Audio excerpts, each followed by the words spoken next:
Hello everyone. आप सभी का फिर से स्वागत है। ये घटना चक्र पॉलिटी का डिस्कशन है और हमारा टॉपिक चल रहा है शासन प्रणाली।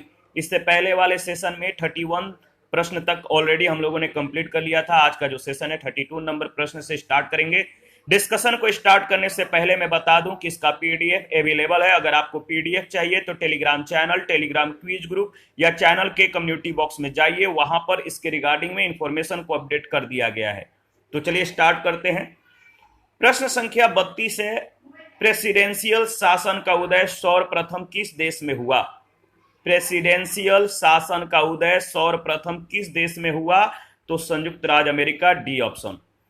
देखिए, प्रेसिडेंशियल शासन व्यवस्था का उदय सर्वप्रथम संयुक्त राज्य अमेरिका में हुआ। इस शासन प्रणाली में प्रमुख कार्यकारी शक्ति राष्ट्रपति के पास होती है।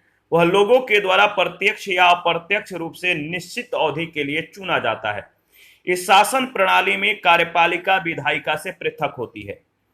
प्रश्न संख्या 33 है, भारत में प्रजातंत्र इस तथ्य पर आधारित है कि भारत में प्रजातंत्र किस तथ्य पर आधारित है? इस तथ्य पर आधारित है कि वह जनता को सरकारों को चुनने और बदलने का अधिकार प्राप्त है। भारत में प्रजातंत्र इस तथ्य पर आधारित है कि जनता को सरकारों को चुनने और बदलने का अधिकार है, यानी जनता अपने मतदान के द्वारा प्रतिनिधियों का चुनाव करती है और ये प्रतिनिधि ही शासन सत्ता का संचालन करते हैं। जब ये प्रतिनिधि जनता के कल्याण और शासन सत्ता का संचालन उचित तरीके से, सही तरीके से नहीं करते हैं, तब जनता चुनावों के माध्यम से सत्तारूढ़ दल को या सरकार को पराजित करके हटा देती है। 34 नंबर है, लोकतंत्र का उत्कृष्ट गुण यह है कि वह क्रियाशील बनाता है। किसको क्रियाशील बनाता है? लोकतंत्र का उत्कृष्ट गुण यह है कि वह क्रियाशील बनाता है साधारण पुरुषों और महिलाओं की बुद्धि और चरित्र को। ऑप्शन ए बिल्कुल करेक्ट ऑप्शन है। लोकतंत्र का उत्कृष्ट गुण यह है कि वह साधारण पुरुषों और महिलाओं की बुद्धि और चरित्र को क्रियाशील बनाता है। लोकतंत्र में सामान्य नागरिकों की समुदाय में पर्याप्त भागीदारी की अपेक्षा होती है। एक अच्छे नागरिक की सक्रिय भागीदारी स्वस्थ समाज के निर्माण के लिए महत्वपूर्ण है, क्योंकि लोकतंत्र को अच्छे नागरिकों की जरूरत होती है। इसके बाद प्रश्न संख्या इसमें कुछ पॉइंट और हैं। देखिए, अच्छे व्यक्ति का विकास इसलिए होता है कि इसके कारण ही होता है कि लोकतंत्र को अच्छे नागरिकों की जरूरत होती है, इसलिए वो अच्छे व्यक्ति का विकास करता है। लोकतांत्रिक नागरिकता एक बौद्धिक कार्य है जिसमें आम लोगों को राजनीतिक मुद्दों और उम्मीदवारों के बारे में निरंतर निर्णय लेने की जरूरत होती है। इन निर्णयों के लिए नागरिक एक दूसरे से बात करते हैं, एक दूसरे से सीखते हैं और अपनी बुद्धि विकसित करते हैं। 35 नंबर है, भारत एक गणतंत्र है, इसका क्या अर्थ है? भारत एक गणतंत्र है, इसका मतलब है कि भारत में वंशानुगत शासन नहीं है, यानी सी ऑप्शन। देखिए, गणतंत्र का आशय है कि राष्ट्र का प्रधान निर्वाचित होता है, प्रत्यक्ष या अप्रत्यक्ष रूप से। वह वंशानुगत नहीं हो सकता है। भारत में राष्ट्र का प्रधान यानी राष्ट्रपति निर्वाचित होता है। इस प्रकार भारत एक गणतंत्र है। 36 है, भारत एक गणतंत्र है जिसमें अंतर्निहित है। भारत एक गणतंत्र है जिसमें अंतर्निहित है। राज्य का अध्यक्ष निर्वाचित होता है। ऑप्शन ए बिल्कुल सही जवाब है। 37 नंबर है, निम्नलिखित में से किनसे विनिर्धारित होता है कि भारत का संविधान परिसंघीय है? किनसे विनिर्धारित होता है कि भारत का संविधान परिसंघीय है? केंद्र और राज्यों के बीच शक्तियों का वितरण, डी ऑप्शन। कोई राज्य संघात्मक है या एकात्मक, या संविधान के द्वारा संघ और राज्यों के बीच शक्तियों के विभाजन के आधार पर जाना जाता है। यदि संघ और राज्यों के बीच शक्तियों का विभाजन है तो उस राज्य को संघीय राज्य कहा जाता है। भारत का संविधान परिसंघीय है क्योंकि केंद्र और राज्यों के बीच शक्तियों का वितरण किया गया है। 38 है, भारतीय संविधान कैसा है? भारतीय संविधान कैसा है? भारतीय संविधान अंशतः कठोर और अंशतः लचीला है। देखिए, अगर बात करें तो भारतीय संविधान को कठोर और नम्य का मिश्रण माना जाता है। यह अंशतः कठोर और अंशतः लचीला संविधान है। इसके कतिपय उपबंधों को संसद के द्वारा साधारण बहुमत से ही संशोधित किया जा सकता है, जबकि कुछ उपबंधों के संशोधन के लिए अनुच्छेद 368 के अधीन 2/3 बहुमत की जरूरत होती है। साथ ही कुछ विशिष्ट उपबंधों के संशोधन के लिए संसद के विशेष बहुमत के अतिरिक्त आधे से अन्यून राज्यों के विधानमंडलों का अनुसमर्थन भी आवश्यक होता है। 39 है, भारत की संसदीय शासन प्रणाली एवं ब्रिटेन की संसदीय शासन प्रणाली में अंतर का बिंदु निम्नलिखित में से कौन है?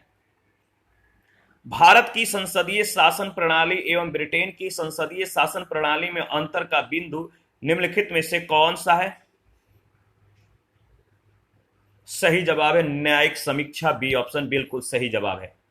ब्रिटिश संसद लिखित संविधान के अभाव में संप्रभु निकाय है, जबकि भारतीय संसद की शक्ति एवं कार्य प्रणाली संविधान की सीमाओं के अधीन है, जिनकी न्यायिक समीक्षा की जा सकती है। 40 नंबर है, कथन ए, भारत के संविधान में एक संघीय प्रणाली का प्रावधान है, कारण आर, उसने एक बहुत शक्तिशाली केंद्र की रचना की है। तो बताइए इन दोनों में से कौन सा सही है? ए और आर सही है, आर ए का सही स्पष्टीकरण नहीं है। भारतीय संविधान एक संघीय प्रणाली का प्रावधान करता है, क्योंकि केंद्र और राज्यों के बीच शक्तियों का स्पष्ट विभाजन है। यह पूर्ण संघ नहीं है, क्योंकि इसके कई प्रावधान एक शक्तिशाली केंद्र की रचना करते हैं। ए और आर दोनों सही है, किंतु कारण कथन की सही स्पष्टीकरण नहीं है। 41 है, कथन ए कह रहा है कि भारत में संघवादिता व्यवहारिक नहीं है, कारण भारत एक संघीय राज्य नहीं है। भारत में संघवादिता व्यवहारिक नहीं है, कारण भारत एक संघीय राज्य नहीं है। देखिए इसमें अगर बात करें तो ए सही है, आर गलत है। सी ऑप्शन बिल्कुल करेक्ट ऑप्शन है, सी ऑप्शन। 42 नंबर है, भारतीय राज्य व्यवस्था में निम्नलिखित में से कौन सी अनिवार्य विशेषता है जो यह दर्शाती है कि उसका स्वरूप संघीय है? भारतीय राज्य व्यवस्था में निम्नलिखित में से कौन सी अनिवार्य विशेषता है जो यह दर्शाती है कि उसका स्वरूप संघीय है? तो सही जवाब है न्यायपालिका की स्वतंत्रता सुरक्षित है। भारतीय राज्य व्यवस्था के संघीय लक्षणों में प्रमुख है लिखित और कठोर संविधान, संविधान की सर्वोच्चता, केंद्र एवं राज्यों में शक्तियों का वितरण, न्यायपालिका की स्वतंत्रता, द्विसदनीय संसद आदि।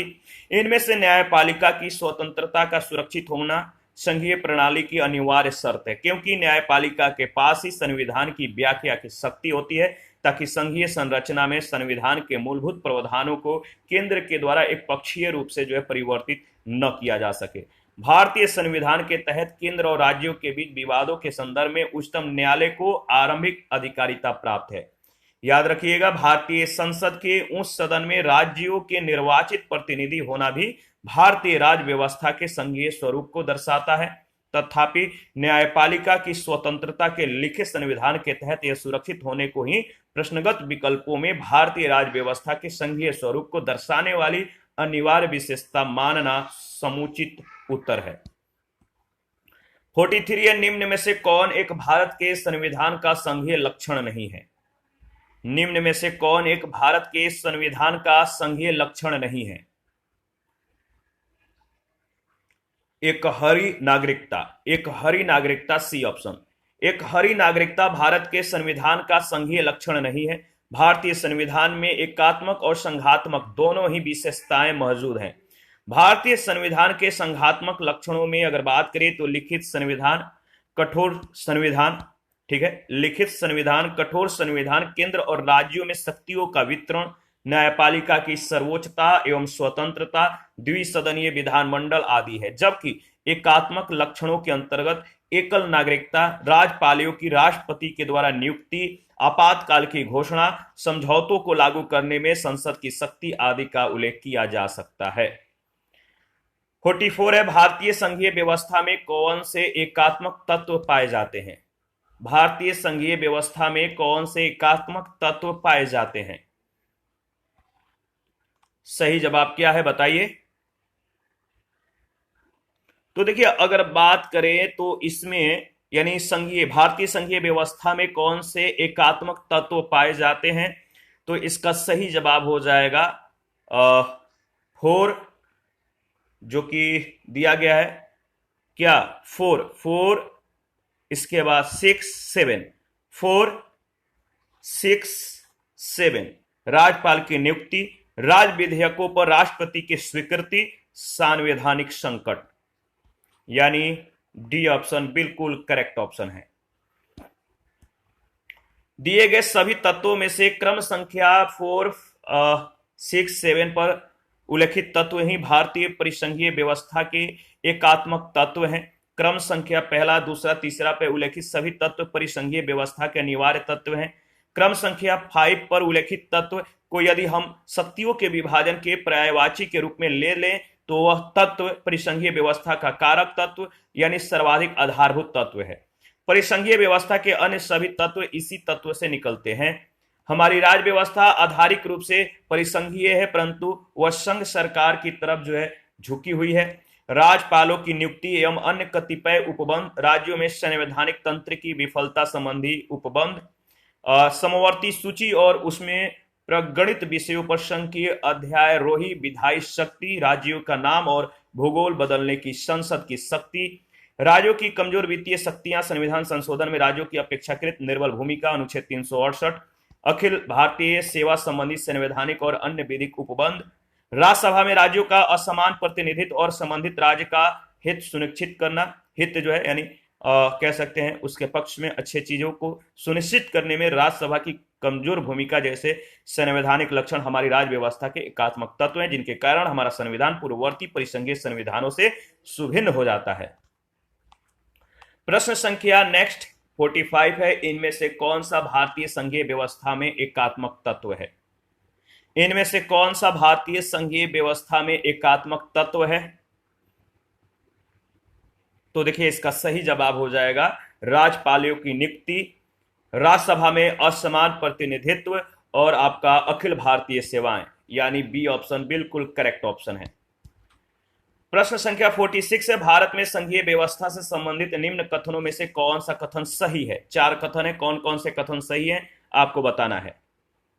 भारत में संघीय व्यवस्था से संबंधित निम्न कथनों में से कौन सा सही है? तो पहला और दूसरा, संविधान शासन की मूल संरचना के लिए एक संघीय व्यवस्था की प्रस्तावना करता है। दूसरा, एकात्मक झुकाव का उसमें सशक्त मिश्रण है। पहला और दूसरा केवल बी ऑप्शन। भारतीय संविधान के द्वारा शासन की मूल संरचना के लिए एक संघीय व्यवस्था की प्रस्तावना की गई है। एकल नागरिकता और केंद्र के राज्यों की तुलना में अधिक शक्तियां इसे एकात्मक झुकाव प्रदान करते हैं। इस प्रकार पहला दूसरा कथन सही है। कथन तीसरा और चौथा गलत है, क्योंकि राज्य विधायिका रक्षा एवं वैदेशिक मामलों सहित अनेक संदर्भों में केंद्र से अलग नहीं है और साथ ही यहां न्यायिक शक्तियों का सोपानबद्ध क्रम है, संघ और राज्यों के मध्य विभाजन नहीं। 47 है, निम्नलिखित विशेषताओं में से केंद्रीय शासन व्यवस्था के लिए कौन सी सही नहीं है? निम्नलिखित विशेषताओं में से केंद्रीय शासन व्यवस्था के लिए कौन सी सही नहीं है? तो सही जवाब हो जाएगा बड़े देशों के लिए आदर्श, यानी सी ऑप्शन। देखिए, केंद्रीय शासन व्यवस्था या सरकार के एकात्मक स्वरूप की प्रमुख विशेषताओं में शामिल है सत्ता का केंद्रीकरण एवं एकीकृत शक्ति, सरकार की त्वरित निर्णय लेने की क्षमता, संविधान का लचीलापन, एकल न्यायपालिका एवं संपूर्ण राज्य क्षेत्र में कानून की एकरूपता, एकल नागरिकता, आपातकाल की व्यवस्था आदि। परंतु यह आवश्यक नहीं कि ऐसी व्यवस्था बड़े देशों के लिए आदर्श हो। बड़े देशों में संघीय व्यवस्था भी बेहतर कार्य कर सकती है, इसीलिए अभीष्ट उत्तर विकल्प सी है। 48 है, कथन ए, भारत का राष्ट्रपति परोक्षतः निर्वाचित होता है, कारण भारत में संसदीय प्रणाली को गणतंत्रवाद के साथ जोड़ा गया है। तो 48 का जो सही जवाब है बताइए। ऑप्शन ए, दोनों ए और आर सत्य हैं। आर ए का एक मान्य स्पष्टीकरण है। भारत का राष्ट्रपति परोक्षतः निर्वाचित होता है, भारत की संसदीय प्रणाली को गणतंत्रवाद के साथ जोड़ा गया है, जिसमें कोई आनुवांशिक शासक नहीं होता है। राज्य के सभी प्राधिकारी प्रत्यक्ष या अप्रत्यक्ष रूप से जनता के द्वारा निर्वाचित होते हैं। इस प्रकार कथन और कारण दोनों सही है। कारण आर इसकी सही व्याख्या भी प्रस्तुत करता है। 49 है, दो वक्तव्य दिए गए हैं। कथन ए, राजनीतिक दल लोकतंत्र के जीवन रक्त हैं। कारण आर, लोग खराब शासन के लिए सामान्यतः राजनीतिक दलों को कोसते हैं। इन दोनों में से सही बताइए कौन सा है। ए और आर दोनों सही है और आर सही स्पष्टीकरण ए का है। राजनीतिक दलों को लोकतंत्र का जीवन रक्त कहा जाता है क्योंकि राजनीतिक दल लोकतांत्रिक प्रणाली के अंतर्गत चुनाव में भागीदारी, सरकार का निर्माण और नागरिकों में राजनीतिक सहभागिता का प्रशिक्षण और अवसर प्रदान करते हैं। यह भी सत्य है कि लोग खराब शासन, याद रखिएगा, लोग खराब शासन के लिए सामान्यतः राजनीतिक दलों को कोसते हैं। प्रश्न में दिए गए कथन कारण दोनों सही है। कारण कथन का सही स्पष्टीकरण कर रहा है। 15 नंबर है, भारत में दल विहीन प्रजातंत्र किसने प्रस्तावित किया। भारत में दल विहीन प्रजातंत्र किसने प्रस्तावित किया? तो देखिए, महात्मा गांधी और जयप्रकाश नारायण, सी और डी। महात्मा गांधी और जयप्रकाश नारायण ने भारत में दल विहीन प्रजातंत्र का समर्थन किया। ये दलीय व्यवस्था के दोषों के कारण दल विहीन लोकतंत्र और सहभागी लोकतंत्र के समर्थक हैं। 51 है, कथन ए, भारत की संघात्मक संरचना का मुख्य उद्देश्य इसकी बहुआयामी विविधताओं में से एक राष्ट्र का निर्माण करना और राष्ट्रीय एकता को संरक्षित करना था। कारण विविधताओं के समंजन से एक सशक्त न कि कमजोर भारतीय राष्ट्रीयता का निर्माण हुआ है। भारत की संघात्मक संरचना का मुख्य उद्देश्य इसकी बहुआयामी विविधताओं में से एक राष्ट्र का निर्माण करना और राष्ट्रीय एकता को संरक्षित करना था। कारण विविधताओं के समंजन से एक सशक्त न कि कमजोर भारतीय राष्ट्रीयता का निर्माण हुआ है। तो इसका सही जवाब हो जाएगा ए और आर दोनों अपने आप में सत्य हैं। आर ए की सही व्याख्या है बी ऑप्शन। भारतीय संविधान के अनुच्छेद 1 के तहत भारत राज्यों का संघ है जिसमें वर्तमान में 28 राज्य और 8 संघ राज क्षेत्र हैं। संघात्मक संरचना में शक्तियों का बंटवारा संघ और राज्यों के बीच किया गया है। संघ को राज्यों की तुलना में अधिक शक्तियां प्रदान की गई हैं। भारत की संघात्मक संरचना का मुख्य उद्देश्य उसकी बहुआयामी विविधताओं में से एक राष्ट्र का निर्माण करना और राष्ट्रीय एकता को संरक्षित करना है, जिसके कारण विविधताओं के समंजन से एक सशक्त भारतीय राष्ट्र का निर्माण हुआ है। इस प्रकार प्रश्नगत कथन और कारण दोनों सही हैं। कारण कथन की सही व्याख्या है। 52 है, कथन ए कह रहा है कि भारतीय राजनीतिक व्यवस्था की प्रकृति में निरंतरता एवं परिवर्तन के तत्व मूर्त रूप में पाए जाते हैं। कारण आर, भारतीय राजनीतिक व्यवस्था में निम्न राजनीतिक कार्यशैलियों जैसे कि आधुनिक शैली, परंपरागत शैली, संत शैली के तत्व समाहित हैं। इसका सही जवाब क्या होगा? इसका सही जवाब है ए और आर। याद रखिए, ए और आर दोनों सही है। आर ए की सही व्याख्या करता है ऑप्शन ए। भारतीय राजनीतिक व्यवस्था की प्रकृति में मौर्य काल से लेकर आधुनिक युग तक अपने विशिष्ट तत्व मूर्त रूप में आज भी है। यद्यपि अगर बात करें तो विभिन्न युगों और काल से निरंतर एवं परिवर्तनशील भारतीय राजनीतिक व्यवस्था में आधुनिक शैली, परंपरागत शैली और संत शैली के तत्व समाहित हैं। 53 है, कथन ए, महिलाएं, दलित, निर्धन एवं अल्पसंख्यक समूह भारत में लोकतंत्र के सबसे बड़े दावेदार हैं। कारण आर, भारत में लोकतंत्र अधिक आत्मसम्मान की कामना का वाहक बनकर उभरा है। तो बताइए दोनों में से कौन सा सही है?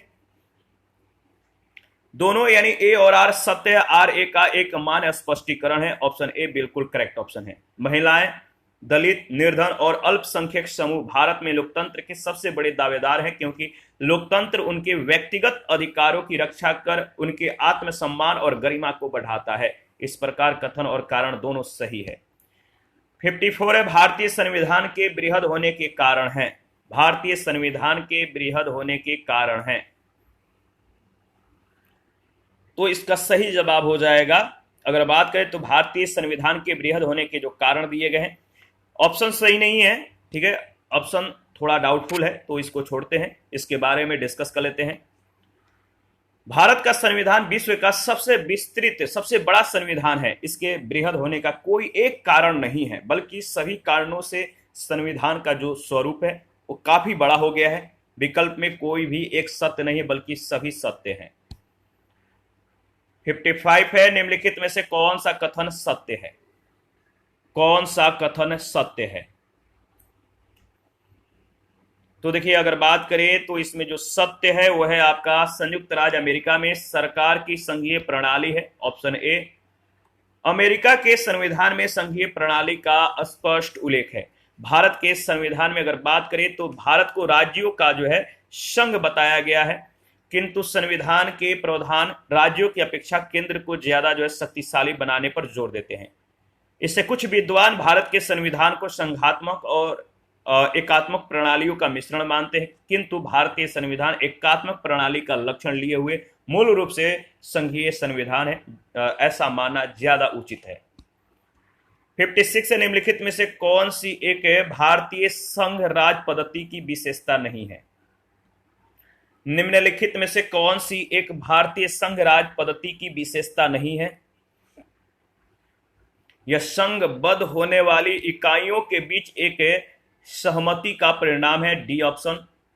भारतीय संघ राज पद्धति की विशेषताओं में लिखित संविधान का होना, संविधान की सर्वोच्चता, शक्तियों का विभाजन, स्वतंत्र न्यायपालिका, द्विसदनीय विधायिका, राज्यों का राज्यसभा में असमान प्रतिनिधित्व, द्विस्तरीय सरकार आदि शामिल है। जबकि भारतीय संघ की स्थापना संघबद्ध होने वाली इकाइयों के बीच किसी सहमति या समझौते के द्वारा नहीं हुई है तथा भारतीय संघ से राज्यों को अलग होने का अधिकार नहीं है।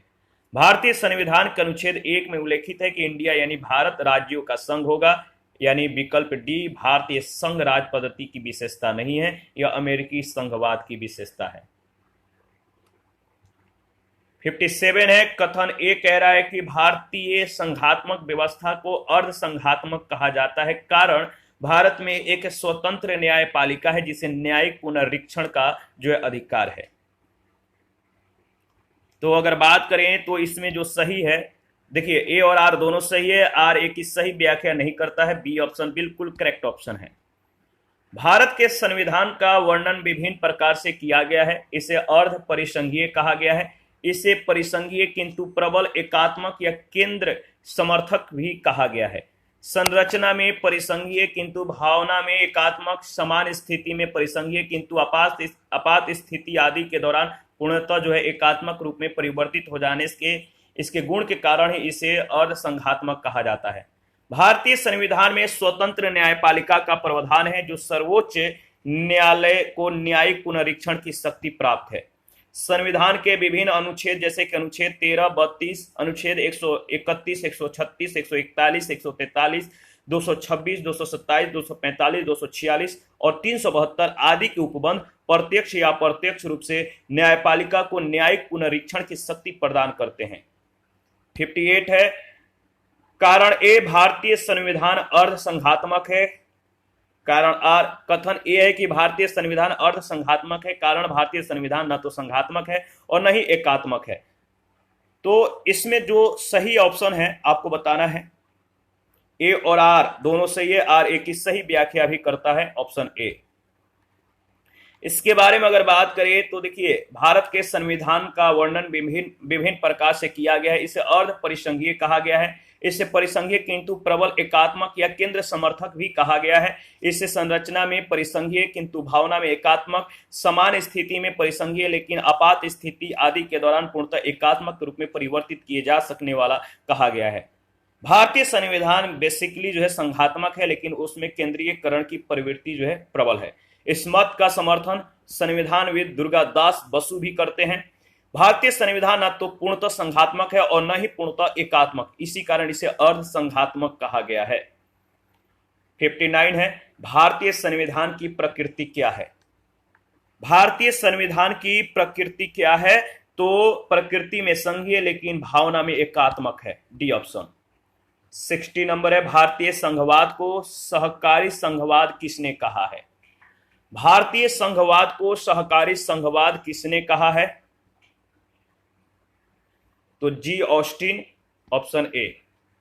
भारतीय संविधान की प्रकृति संघात्मक या एकात्मक, इसके संबंध में विद्वान में मतभेद है। कुछ विद्वान इसे संघात्मक संविधान की संज्ञा देते हैं, कुछ विद्वान इसे एकात्मक संविधान मानते हैं। जी ऑस्टिन के अनुसार भारत का संविधान सहकारी परिसंघीय संविधान है, जबकि केसी वियर के अनुसार भारत का संविधान अर्ध संघीय है। 61 है, किसने कहा था भारत अर्ध संघात्मक राज्य है? किसने कहा था भारत अर्ध संघात्मक राज्य है? तो कैसिवियर, यानी डी ऑप्शन। 62 भारतीय संविधान के विषय में निम्न में से किसका है, कथन किसका है? भारतीय संविधान के विषय में निम्नलिखित कथन निम्न में से किसका है? तो कैसिवियर का है, डी ऑप्शन। भारतीय संविधान की संशोधन प्रक्रिया के संदर्भ में भारतीय संविधान के लिए उपयुक्त कथन जो कैसिवियर का है। 63 निम्नलिखित में से किस एक का कथन है कि संविधान को संघात्मकता के तंग ढांचे में नहीं ढाला गया है? किस एक का कथन है कि संविधान को संघात्मकता के तंग ढांचे में नहीं ढाला गया है? तो बी आर अम्बेडकर, इनका यह कथन है। बी आर अम्बेडकर ने यह स्वीकार किया था कि संविधान को संघात्मकता के तंग ढांचे में नहीं ढाला गया है, यह एकीकृत और संघात्मक दोनों ही है।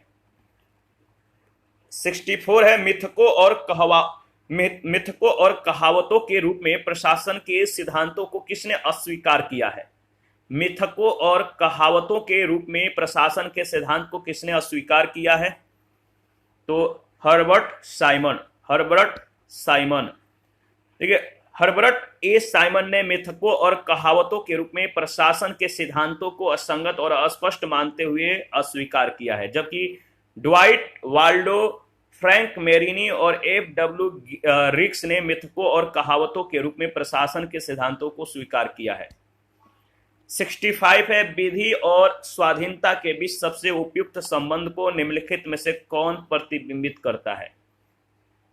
विधि और स्वाधीनता के बीच सबसे उपयुक्त संबंध को निम्नलिखित में से कौन प्रतिबिंबित करता है? यदि विधि नहीं है तो स्वाधीनता भी नहीं है, बी ऑप्शन। यदि विधि नहीं है तो स्वाधीनता भी नहीं है। यह कथन विधि और स्वाधीनता के बीच सबसे उपयुक्त संबंध को दर्शाता है। स्वाधीनता का तात्पर्य विधि की पूर्ण अनुपस्थिति कदापि नहीं है। विधि शास्त्री जॉन लॉक के अनुसार स्वाधीनता के अस्तित्व के लिए विधि का अस्तित्व जरूरी है। कानून ही स्वतंत्रता की रक्षा करता है। वे कहते हैं जहां कोई कानून नहीं है वहां कोई स्वतंत्रता नहीं है। 66 है निम्नलिखित में कौन विकास प्रशासन की अवधारणा से संबंधित है? विकास प्रशासन की अवधारणा से संबंधित है तो फ्रेड डब्ल्यू रीगस, ऑप्शन ए बिल्कुल करेक्ट ऑप्शन है। विकास प्रशासन की अवधारणाओं से फ्रेड डब्ल्यू रीगस संबंधित है। अपनी प्रसिद्ध पुस्तक एडमिनिस्ट्रेशन डेवलपमेंट इंक्लूसिव कॉन्सेप्ट में उन्होंने लिखा कि विकास प्रशासन उन कार्यक्रमों और परियोजनाओं को पूरा करने के संगठित प्रयासों से संबंधित है जो विकास में शामिल व्यक्तियों के द्वारा परिवर्तित किए जाते हैं। 67 नंबर है कौन सा एक चिंतक लोक प्रशासन तथा निजी प्रशासन में समानताओं का समर्थक है? कौन सा एक थिंकर लोक प्रशासन और निजी प्रशासन में समानताओं का समर्थक है? तो हेनरी फेयोल याद रखिएगा। प्रसिद्ध प्रशासनिक चिंतक हेनरी फेयोल ने लोक प्रशासन और निजी प्रशासन में समानता का समर्थन किया है। इनके अनुसार अब हमारे सामने अनेक प्रकार के प्रशासन विज्ञान नहीं है, बल्कि केवल एक ही प्रशासन है जिसे सार्वजनिक और निजी मामलों में समान रूप से उपयोग में लाया जा सकता है। 68 है यदि हमारी सभ्यता विफल होती है तो यह मुख्यतः प्रशासन के ध्वस्त होने के कारण होगा, यह कथन दिया गया है। यदि हमारी सभ्यता विफल होती है तो यह मुख्यतः प्रशासन के ध्वस्त होने के कारण होगा, यह कथन किसके द्वारा दिया गया है? तो डब्ल्यू बी डॉनहम के द्वारा। डब्ल्यू बी डॉनहम ने कहा था यदि हमारी सभ्यता असफल होती है तो ऐसा मुख्यतः प्रशासन के पतन के कारण होगा। 69 गणतंत्रीय अवधारणा से संबंधित निम्नलिखित में से कौन एक नहीं है? गणतंत्रीय अवधारणा से संबंधित निम्नांकित में से कौन एक नहीं है? तो सर्वोच्च शक्ति एक राजा के समान व्यक्ति में निहित हो, एक ही व्यक्ति में निहित हो। गणतंत्रीय अवधारणा से संबंधित नहीं है, जबकि अन्य विकल्पों में प्रस्तुत तथ्य गणतंत्रीय अवधारणा के ही प्रारूप हैं। प्रश्न संख्या 70 किनको विधि के शासन के प्रमुख लक्षणों के रूप में माना जाएगा? विधि के शासन के प्रमुख लक्षणों के रूप में माना जाएगा तो देखिए, अगर बात करें तो शक्तियों का परिसीमन, विधियों के समक्ष समता और स्वतंत्रता और नागरिक अधिकार, पहला, दूसरा, चौथा। देखिए, प्रोफेसर डायसी ने 1885 ईस्वी में अपनी पुस्तक द लॉ ऑफ कॉन्स्टिट्यूशन में विधि के शासन के 3 लक्षण दिए।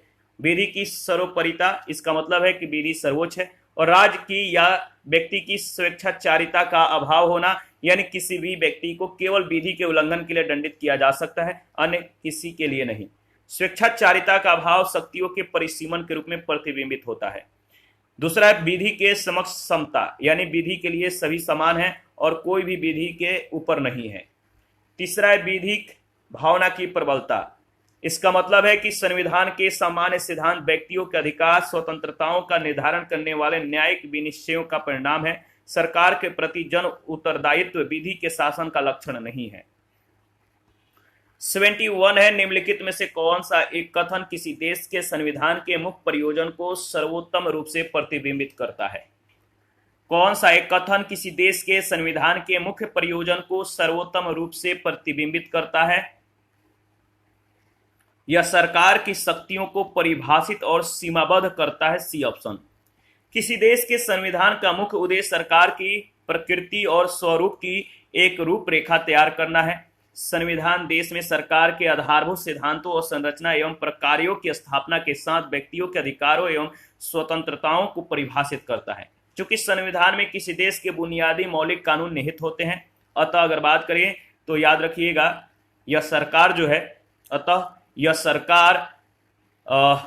सरकार के विभिन्न अंग जैसे कि विधायिका, कार्यपालिका और न्यायपालिका के उत्तरदायित्व भी निर्धारित करता है। विधायिका संविधान में दिए गए निर्देशों और सीमाओं को ध्यान में रखते हुए कानून का निर्माण करती है। इस प्रकार यह स्पष्ट हो जाता है कि किसी देश के संविधान का मुख्य प्रयोजन सरकार की शक्तियों को परिभाषित एवं सीमाबद्ध करना है।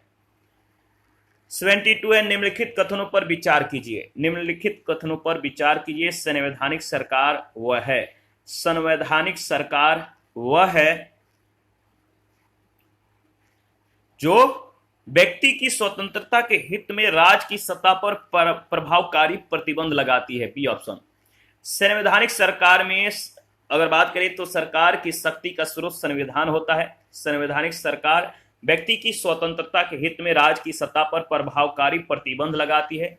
वस्तुतः राज्य की निरंकुश सत्ता से व्यक्ति स्वतंत्रता के हितों को सुरक्षित रखने के उद्देश्य से ही ब्रिटेन और अमेरिका में संविधानवाद का उदय हुआ। एक संवैधानिक सरकार में नागरिकों की स्वतंत्रता के संरक्षण के लिए संस्थागत क्रियाविधियां भी विद्यमान रहती है। 73 है, परिभाषा से संवैधानिक सरकार का क्या अर्थ है? परिभाषा से संवैधानिक सरकार का अर्थ है सीमित सरकार। परिभाषा से संवैधानिक सरकार का मतलब है सीमित सरकार। इसका तात्पर्य है कि सरकार एवं इसके तीनों अंग विधायिका, कार्यपालिका और न्यायपालिका का स्रोत विद्यमान है। ये संविधान में निहित उपबंधों के अधीन कार्य करते हैं। संविधान सरकार के द्वारा अपने नागरिकों पर लागू किए जाने वाले कानूनों और नीतियों पर कुछ सीमाएं लगाता है। ये सीमाएं इस रूप में मौलिक होती है, सरकार कभी उसका उल्लंघन नहीं कर सकती। 74 है, संवैधानिक सरकार का आशय क्या है? संवैधानिक सरकार का मतलब क्या है? तो याद रखिएगा, सही जवाब हो जाएगा संवैधानिक सरकार का मतलब है कोई सरकार जो संविधान के सीमाओं से परिबद्ध हो। क्या? कोई सरकार जो संविधान के सीमाओं से परिबद्ध हो, यानी डी ऑप्शन। संवैधानिक सरकार से आशय ऐसी सरकार से जो संविधान के सीमाओं से परिबद्ध हो। संवैधानिक सरकार की शक्तियां संविधान के तहत परिसीमित होती हैं। सरकार अपने प्राधिकार या शक्तियों के प्रयोग में संविधान की मौलिक संरचना का उल्लंघन नहीं कर सकती हैं। संवैधानिक सरकार की व्यवस्था में सरकार के प्राधिकार का स्रोत संविधान होता है। 75 है, राज्य व्यवस्था के संदर्भ में निम्नलिखित में से किस एक को आप स्वतंत्रता की सर्वाधिक उपयुक्त व्याख्या के रूप में स्वीकार करेंगे? राज्य व्यवस्था के संदर्भ में निम्नलिखित में से किस एक को आप स्वतंत्रता की सर्वाधिक उपयुक्त व्याख्या के रूप में स्वीकार करेंगे? सही जवाब है स्वयं को पूर्णतः विकसित करने का अवसर, डी ऑप्शन। राज्य व्यवस्था के संदर्भ में स्वतंत्रता का अर्थ व्यक्ति पर बाहरी प्रतिबंधों के अभाव के साथ व्यक्ति की आत्म अभिव्यक्ति की योग्यता का विस्तार करना, उसके अंदर की संभावनाओं को विकसित करना है। राजनीतिक शासकों की तानाशाही के विरुद्ध संरक्षण, नियंत्रण का अभाव, इच्छानुसार कुछ भी करने का अवसर स्वतंत्रता के पहलू हैं। ये पूर्णतः और उपयुक्त अर्थ में स्वतंत्रता की व्याख्या नहीं करते हैं। किसी व्यक्ति की स्वतंत्रता की सीमा पर जो है उस समय प्रतिबंध लगाना अनिवार्य हो जाता है जब वह दूसरे की स्वतंत्रता को क्या करता है, बाधित करता है। नियंत्रण का भाव एवं इच्छा अनुसार कुछ भी करने के अवसर के अंतर्गत किए गए कार्य यदि दूसरे पर असर डालते हैं तो इनके बाकी लोग प्रभावित होते हैं, इनसे बाकी लोग जो है मतलब कि इफेक्टेड होते हैं, तो उनकी स्वतंत्रता पर प्रतिबंध लगाए जा सकते हैं। वहीं स्वयं को पूर्णतः विकसित करने का अवसर स्वतंत्रता की वह स्थिति है जिसमें लोग अपनी रचनात्मकता और क्षमताओं का विकास करते हैं। इस अर्थ में स्वतंत्रता व्यक्ति की रचनाशीलता, संवेदनशीलता और क्षमताओं के भरपूर विकास को बढ़ावा देती है। यह विकास खेल, विज्ञान, कला, संगीत या अन्वेषण जैसे किसी भी क्षेत्र में हो सकता है। 76 से समाज में समानता के होने का एक निहितार्थ यह है कि उसमें समाज में समानता के होने का एक निहितार्थ यह है कि उसमें अगर बात करें कि उसमें बताइए उसमें विशेषाधिकारों का अभाव है। ऑप्शन ए बिल्कुल करेक्ट ऑप्शन है। इसके बारे में अगर बात करें तो देखिए समानता का एक समान ऐसा अर्थ हुआ कि रंग, नस्ल, धर्म, जाति, लिंग आदि के आधार पर किसी व्यक्ति के साथ जो है भेदभाव नहीं किया जाएगा। यानी रंग, नस्ल, धर्म, जाति, लिंग आदि के आधार पर किसी के साथ भेदभाव नहीं होगा। ठीक है, किसी व्यक्ति को विशेष यह भेदभाव करने का विशेषाधिकार भी नहीं दिया जा सकता है। समाज में समानता के होने का एक निहितार्थ यह है कि उसमें विशेषाधिकारों का अभाव है। 77 है, भारत एवं अमेरिका की राजनीतिक व्यवस्थाओं के बीच निम्नलिखित में से कौन सी विशेषताएं समान हैं, इक्वल हैं? भारत और अमेरिका की राजनीतिक व्यवस्थाओं के बीच निम्नलिखित में से कौन सी विशेषताएं समान हैं? तो देखिए सही जवाब हो जाएगा राष्ट्रपति के पास पॉकेट वीटो की जो शक्ति है वो प्राप्त है, यानी ऑप्शन ए। किसी विधेयक पर कोई भी कार्यवाही सकारात्मक या नकारात्मक न करने की राष्ट्रपति की जो शक्ति होती है पॉकेट वीटो होती है। ठीक है, भारतीय राष्ट्रपति और अमेरिकी राष्ट्रपति दोनों ही पॉकेट वीटो की शक्ति रखते हैं। अमेरिकी राष्ट्रपति की यह शक्ति भारतीय राष्ट्रपति की इस शक्ति के सापेक्ष छोटी है, क्योंकि उसे विधेयक पर कोई कार्यवाही न किए जाने की स्थिति में 10 दिन में विधेयक को वापस करना होता है, जबकि भारतीय संविधान में राष्ट्रपति ऐसे किसी समयावधि का जो है उल्लेख नहीं है राष्ट्रपति के लिए। भारत और अमेरिका के राजनीतिक व्यवस्थाओं के बीच पॉकेट वीटो की शक्ति विशेषता ही समान है। भारत में अवशिष्ट शक्तियां केंद्र के पास, अमेरिका में राज्यों के पास हैं। अमेरिका के उच्च सदन में सभी सदस्य प्रत्यक्षतः जो है निर्वाचित होते हैं, जबकि भारत में उच्च सदन में राष्ट्रपति के द्वारा 12 सदस्य मनोनीत किए जाते हैं। 78 है, दूसरे प्रशासनिक आयोग के कौन से प्रतिवेदन ने भारत में सुशासन की बाधाओं की पहचान की है? दूसरे प्रशासनिक आयोग के कौन से प्रतिवेदन ने भारत में सुशासन की बाधाओं की पहचान की है? तो सही जवाब है नागरिक केंद्रित प्रशासन शासन का केंद्र बिंदु, बी ऑप्शन। द्वितीय प्रशासनिक सुधार आयोग के प्रतिवेदन संख्या 12 नागरिक केंद्रित प्रशासन शासन का केंद्र बिंदु में भारत में सुशासन की बाधाओं की पहचान की गई है। सुशासन के लिए आवश्यक पूर्व शर्तों का जो है उल्लेख है। 79 भारतीय संघवाद में विविधताओं में एकता का प्रोन्नत करने के लिए निम्नलिखित में से किन संस्थाओं को आवश्यक माना गया है? भारतीय संघवाद में विविधताओं में एकता को प्रोन्नत करने के लिए किन संस्थाओं को आवश्यक माना गया है?